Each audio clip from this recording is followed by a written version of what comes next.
Welcome to the Beyond Ordinary Woman podcast. Every 2 weeks, we'll post a podcast version of one of our free training videos, but you can access them now at beyondordinarywomen.org. This episode or series includes downloadable information on our website, beyondordinarywomen.org. Go to Resources on the main menu and click on Podcast/Video Extras. Enjoy the podcast. I'm Kay Daigle, and I'd like to welcome you to this episode of the Beyond Ordinary Women podcast and video series. Our special guest today is Amy Julia Becker. Welcome, Amy Julia. Thank you for having me, Kay. I'm really glad to be here. We are so excited to have you. Amy Julia is a writer, and I would call her a deep thinker. She's a disability advocate. She's a graduate of Princeton University and Princeton Seminary, where she earned a Master of Divinity degree. She's an author of a number of books, including A Good and Perfect Gift, White Picket Fences, Small Talk, and her latest book is To Be Made Well. So, Amy Julia, let's begin by telling our audience what happened in your life that really caused you to see the world differently and become an advocate for those with disabilities. Sure. Yeah, well, again, thank you for having me. And I would say it's interesting because if I look back on my whole life, there have been multiple moments that have caused me to see the world differently. But the one that really changed my perspective or began a change in perspective in terms of disability came when I was 28 years old. And my husband and I had been married for a number of years. Actually, at that point, we got married pretty young. And we were having our first baby. And when I gave birth on December 30th, 2005, 2 hours later, actually, a nurse called my husband out of the room. He came back into the room and told me that the doctors suspected our daughter had Down syndrome. I knew very little about Down syndrome at that time, or even anything related to disability, and especially intellectual disability. And so that was, I would not say that my perspective changed immediately, but that was the beginning of a really big shift in the way I thought about disability. But honestly, ultimately, it was a shift in how I thought about our humanity, not just in terms of my daughter, but in terms of all of us. And I read your book that tells that story, and I so appreciated just your honesty about your feelings and the journey that you went through in that time. So let's talk about disability and let's talk about the church. We're really going to try to focus a little bit on how churches become welcoming spaces for people with disability.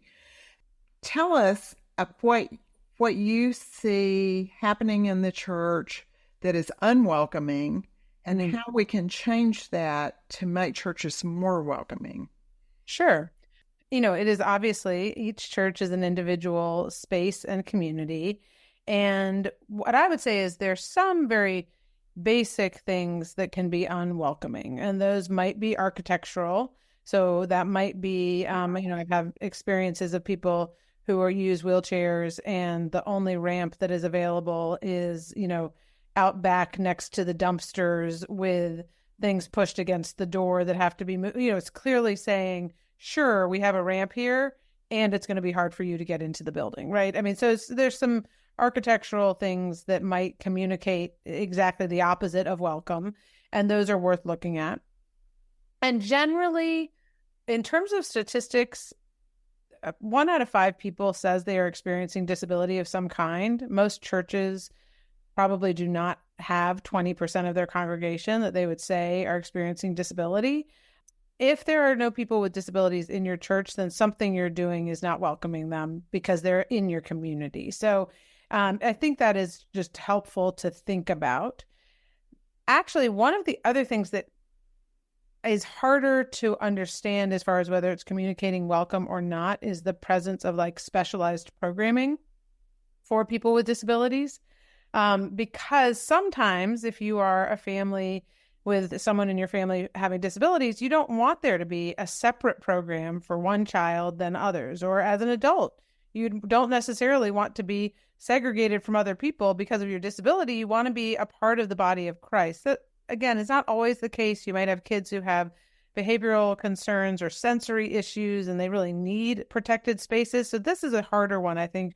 But again, it can really, individual churches can actually talk to parents and talk to kids and talk to adults and say, what do you need? How can we welcome you here? And make this space one where you belong. There are lots of things, again, depending on size. You know, you can obviously have people who have large print, or if you've got people with intellectual disabilities, sometimes having more graphics and or graphics alongside words to communicate things can be helpful. Having more embodied experiences of worship can be a helpful way to welcome people who are not as, able to read quickly lines of text. And really looking for ways to build community that don't depend upon either everyone having the same physical or intellectual abilities. All of those things can communicate welcome. And I guess it's the inverse of that might suggest you're not welcome here. Absolutely. I can think of, we were members of a large church some time ago, and my mother she wasn't disabled, but she was old enough where walking far was difficult for her. Yeah. And I guess that is a disability. Yeah. I didn't think of it as actually a disability, but she really couldn't walk far because she didn't walk enough and didn't have the endurance to walk very far. And the handicapped area was actually not very close to the main area of worship. Right.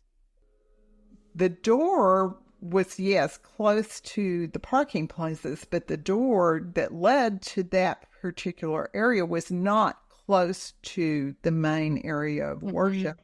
And so really the only way that you could do it was to drive through the front, let her out by herself, which, had its own issues. Yeah. She wanted somebody to walk with her. And if I was with my husband, it was fine. He could drive the car. We could get out.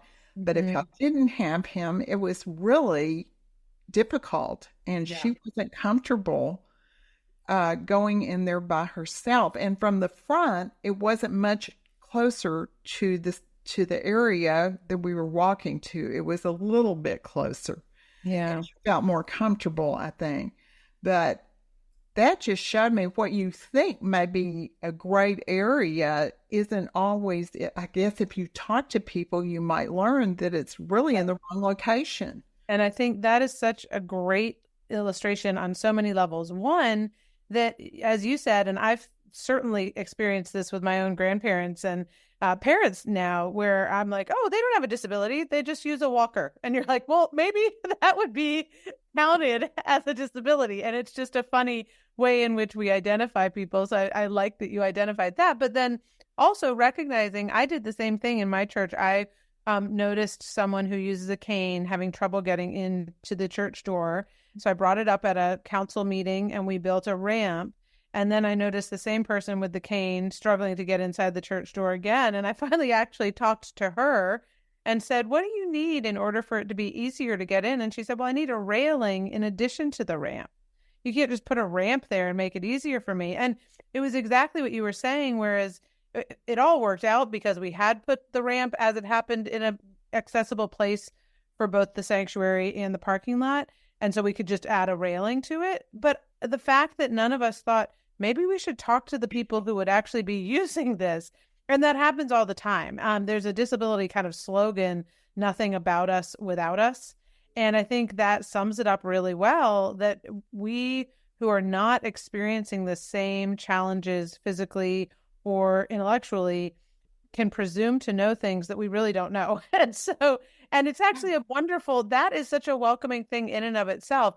How can we make sure that this space is accessible for you? Or in the case of like a parent with a small child, how can we make sure that this, nursery or this Sunday school classroom or this, whatever we're talking about, is accessible and welcoming for your family?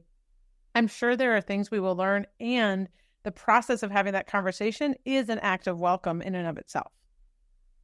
Absolutely. Absolutely. I mean, I like being asked about things that affect me. And of course, people with disabilities would like to be asked how to help them as well. I totally understand that. That's really helpful. And so basic, such a basic thought. What if Right. we ask them? Maybe we'll get some different answers. Yeah. What else? As we think about special programs and how to staff those, do you feel like the people in a church, let's say that they had a Sunday morning class for some people with disabilities of some kind, mental disabilities, possibly some physical disabilities, what kind of training would the people need in order to really effectively love on the people in the group? It's a great question. There's a guy named Eric Carter who's now at Baylor University. He was at Vanderbilt, and he's created something called the Wheel of Belonging, specifically looking at questions about people with disabilities in church contexts. And what I love about the Wheel of Belonging is that he says, we think that this is going to need training, and you're going to have to tear down parts of your sanctuary in order to get wheelchairs accessible. And, and he's like, actually, what people with disabilities want are the same thing that everybody else wants. And it doesn't mean that they're going to be like you can get to those things in exactly the same way, but they want to be welcomed. They want to be known. They want to be befriended. They want to be loved. They want to be included. They want to be needed, have ways in which they can serve, just as so many people in our churches want to be able to not just receive ministry, but actually be a part of the ministry. So again, that's going to look different from person to person. But I think, and it's not to say, oh, no training needed, just jump right in there. We don't want to be presumptuous. At the same time, the basics of human connection, kindness, friendship, those are really what people need as far as training, and curiosity. So our daughter Penny has Down syndrome, which means she has an intellectual disability. It also can involve some physical disability, just in the sense that she is less kind of manually dexterous than other kids, but that's not how it's going to present quite in the same way. So with intellectual disability, people often assume, A, that the person with the intellectual disability can't speak for themselves.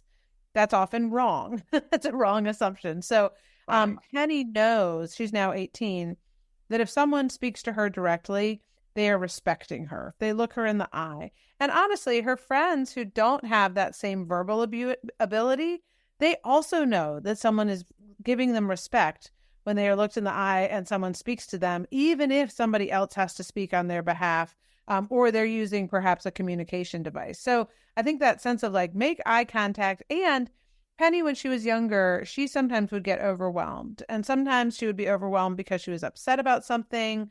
Sometimes it was overwhelming because there had been a change of plans, and that was really challenging for her.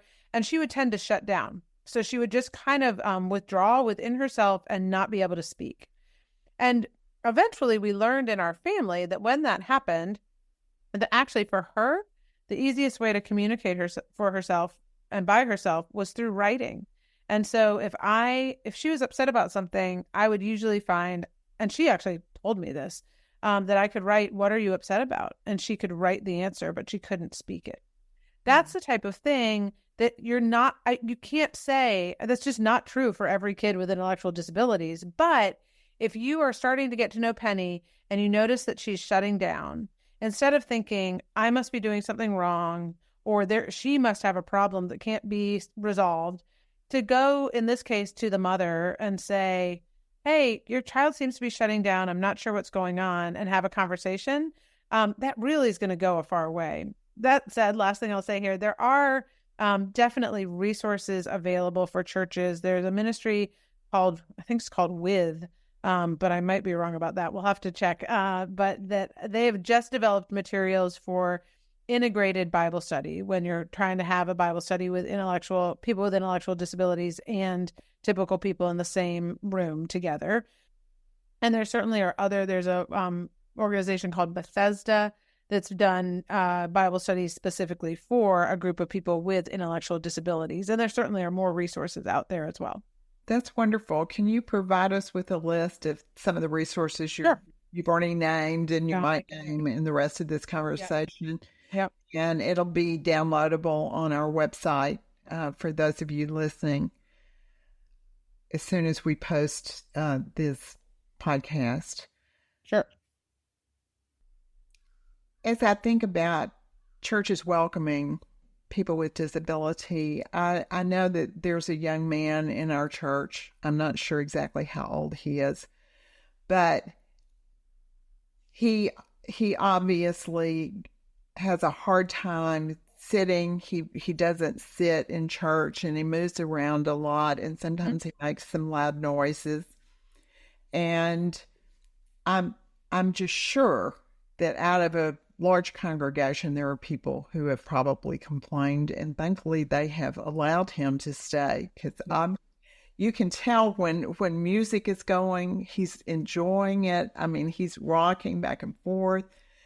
He seems to love to be there, and I'm really thankful that he is still coming there. But I did read an article recently about someone whose husband was one of the pastors in the church, and basically the church told them that their child who had some similar disabilities, I'm not sure exactly what they were, that their child was not welcome in the service.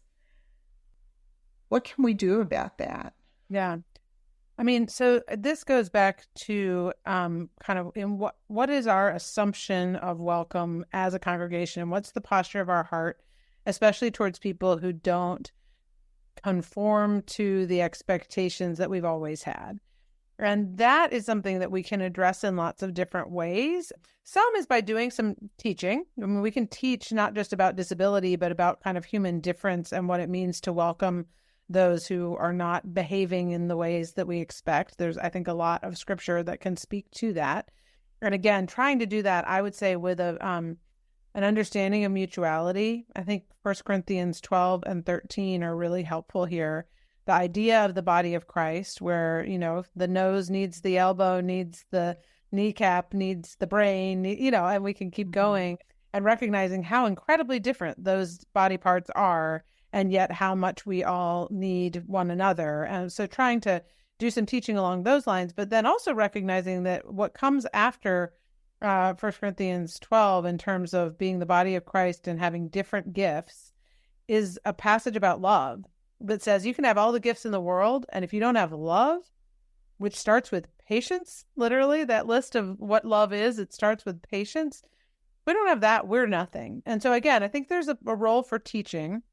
There's also a role for modeling. And so that might be having someone with a disability read scripture from up front, or participate in, whether it's ushering or whatever an appropriate activity is for people with disabilities, but saying, not just we tolerate your presence in the pews, but we recognize you as a contributor and potentially even a leader within our congregation. If that, again, not everyone is going to be a leader, and it's fine if that's true of people with disabilities, but that those opportunities are even out there, that people can be kind of held up and modeled in that way.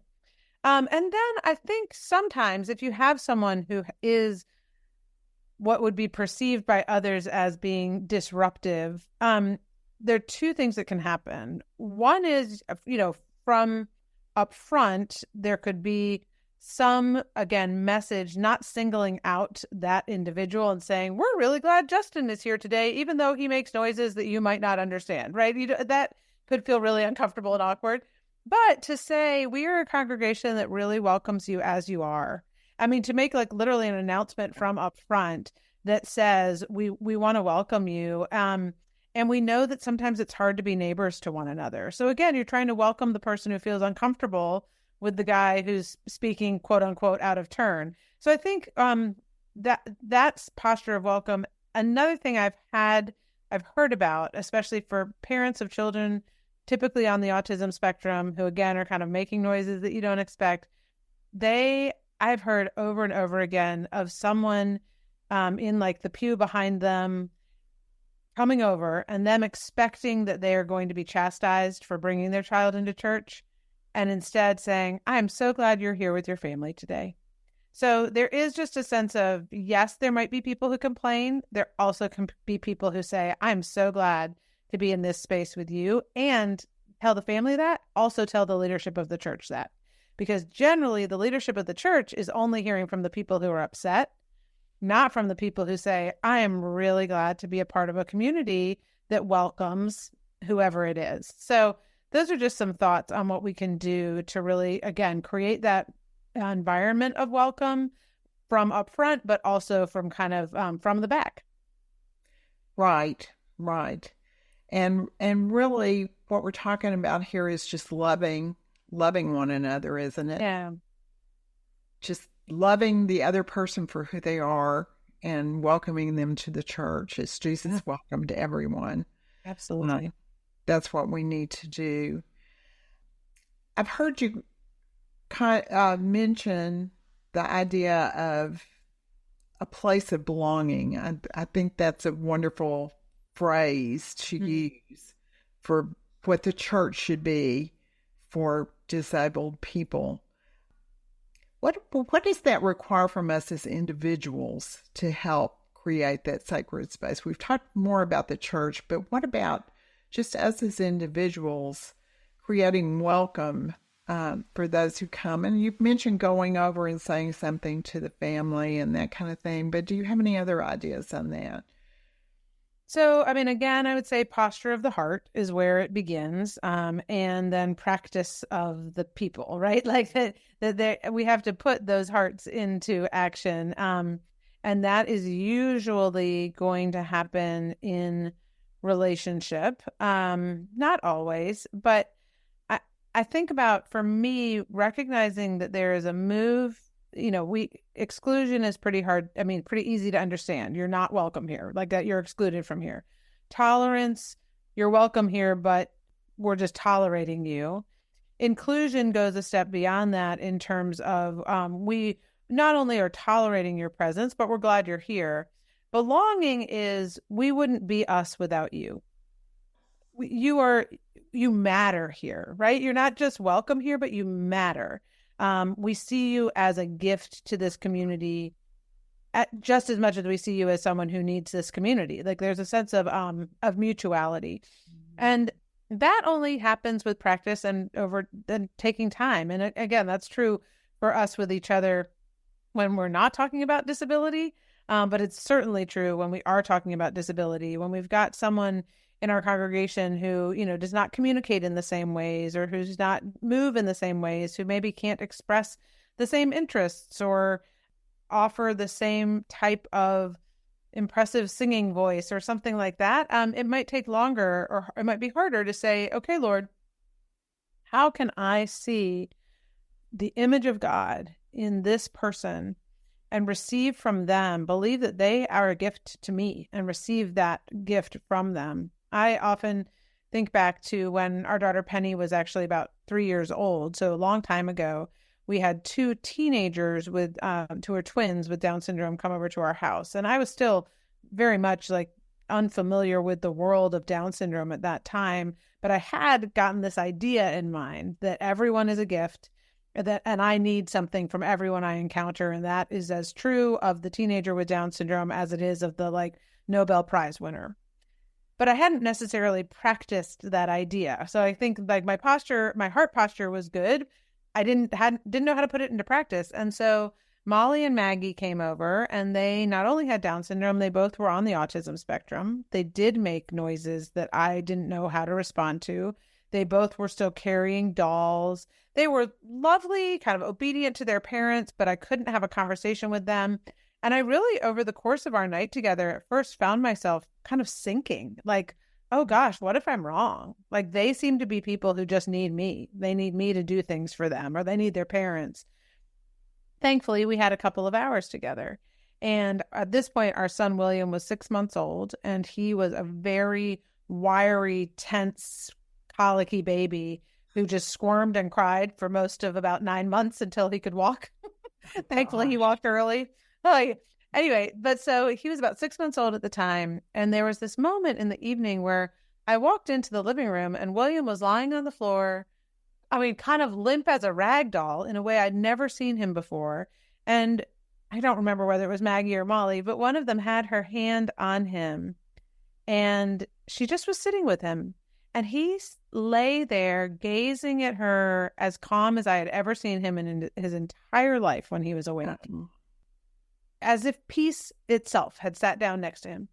And it was one of those things where it was really cool, but I also thought that maybe I was making this up in order to feel good about my ideas of mutuality.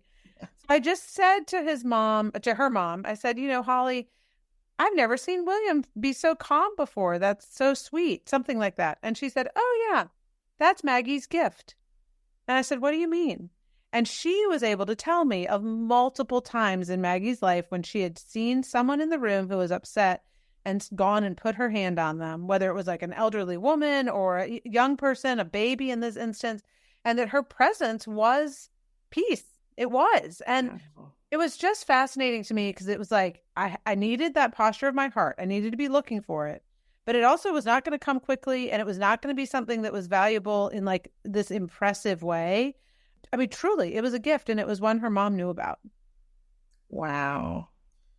I love that story. It was really a beautiful, like truly transformative moment for me. You asked about that earlier in terms of like, I want to believe that this is true.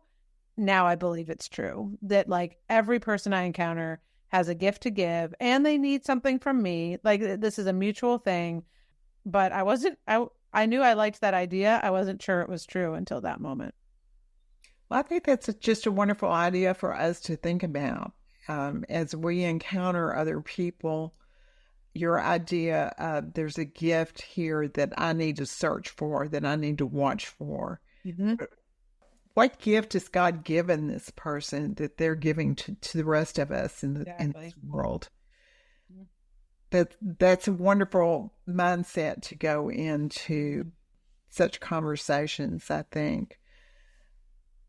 As a parent of a disabled child, how else can the church or just those of us who want to help in some way, how do we help you as parents?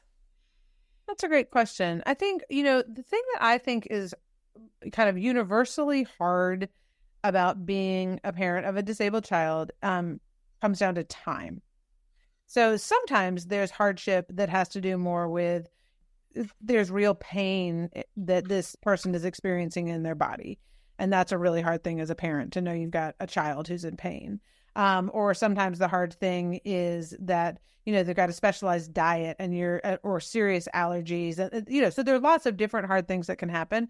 But I would say pretty universally, it takes more time to be in a disabled body or mind than to be in a typical one. And so that sense of helping out when it comes to providing time, like that is one thing that I think we can give each other in general, but certainly we can give to our friends who are experiencing disabilities. And within that, again, I'll go back to curiosity in terms of just asking, what are the particulars of a situation? But for the most part, I would say time. And then the second thing I would say is friendship. And yes, sure, there are parents who need that friendship, but kids with disabilities and adults with disabilities, even more so, actually, loneliness is really a real problem, a real hardship. And it can be intimidating for those of us who are in more typical bodies and minds to think about what it would mean to be friends with someone who's disabled. And yet that is a gift we can give. And as we were just talking about, it will only be a gift that we receive as well, because we get to know this person. But the gift of friendship would be a tremendous one. And honestly, anytime someone gives friendship to Penny, they're ultimately essentially giving it to me as well. So yeah, time and friendship are what kind of spring to mind. Of course, there are seasons if someone is, experiencing their 27th surgery where bringing a baked chicken is also really helpful. There are other ways to show up. And I think the willingness, the last thing I'll say is there's a real distinction that's important, I think, between compassion and pity. And people with disabilities and their families do not need pity. Pity is like a distancing mechanism that basically says, I am so glad I am not you. I feel bad for where you are, but I'm not there. Compassion is very different. It is, I want to be with you where you are, even if that's a painful place. So we, I think, need compassion, but we don't need pity. And that, again, is true of most of us as humans, right? That we need compassion in the midst of hard places, and people who are willing to enter in, not with easy answers or theological grids that tell us what we've done wrong to get us to this place, or even what we've done right to get us to this place, but really just a sense of, I'm here with you in the same way that God wants to be here with you. Yeah, I love that. That's a really good distinction. I appreciate your adding that in here. I think that's really important. Well, I highly recommend Amy Julia's books, and of course, the book about her journey as the parent of a child who'd been diagnosed with Down syndrome is a very honest and really, it's just a lovely book. I highly recommend it. Its name is A Good and Perfect Gift: Faith, Expectations, and a Little Girl Named Penny. And it was a delight for me to read that book. And I just completed your latest book, and I wanted to mention that before we go. To Be Made Well is I would call it a really thought-provoking read, at least for me. And I admit I'm still processing, and I'm going to go back and reread parts of it again. But would you tell us just a little bit about it?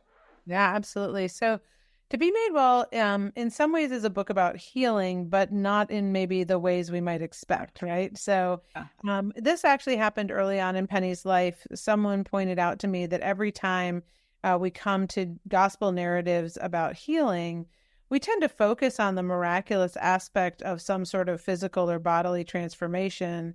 But they said, what's also always going on is that person is being restored to themselves, to God, and to community. In fact, probably the least important part is that physical transformation, but the most important part is that restoration. So I started to have a lens on different stories in the Bible, and really in thinking about healing more broadly for my own life and in people around me, that was not just about feeling better in my body, but actually about what does it mean to be healthy and whole. I have a friend named Brian Brock, who's a theologian of disability and has a son with Down syndrome also, who's had a lot of different medical and health challenges throughout his life. And Brian says of his son, Adam, that he's the healthiest person he knows because he lives most fully in the presence of God.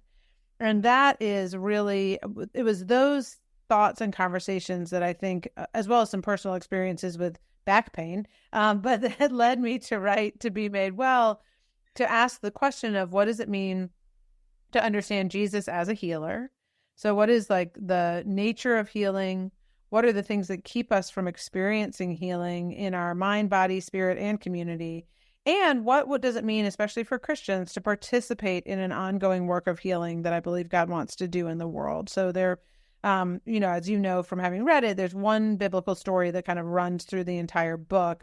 But that story is like a guide into those topics of what is healing and what keeps me from healing and how can I participate in healing. Well, I very much enjoyed the book, so I wanted to give you a chance to tell people about it because I feel like a lot of people will be interested. And there's certainly a connection with people with disabilities with your book on what it really means to be well. Mm-hmm. So I would really appreciate the book, and I'm really so glad that I found it and read it along with the other book. And I'm very interested in reading the one on white picket fences, which is about racial division, right?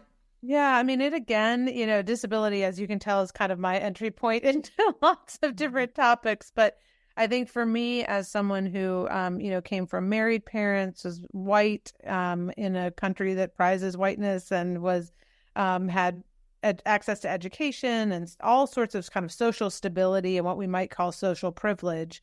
When I had a child with an intellectual disability, I realized she was both born into that same place and excluded from it.